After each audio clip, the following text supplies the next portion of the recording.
Bueno, sigo así, de pronto cortan la programación. Ana Olleiras y Ibáñez anunciando notición.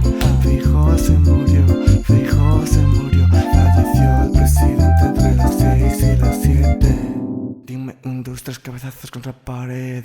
4, 5, 6, 7, 8, 9 cabezazos contra pared. Yo 10º cabezazo fui yo. Desmayé y me elevaron al hospital, sangrando de felicidad.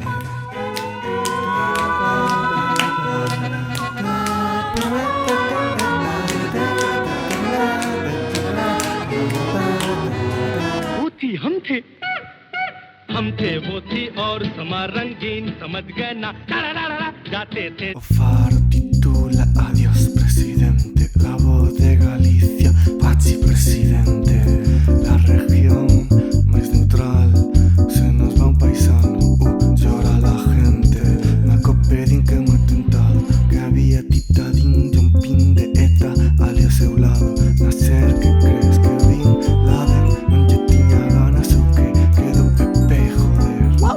Comentaristas, tertulianos, ladrón como a cans, pero son humanos.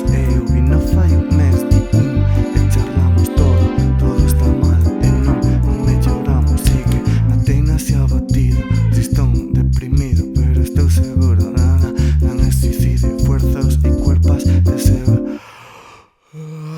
del Estado aclararán lo ocurrido. Pouco a pouco así falando chega o telediario. Volvo a tele, apago a radio. Algúns colegas xa viñeron, estamos falando, bailando, celebrando.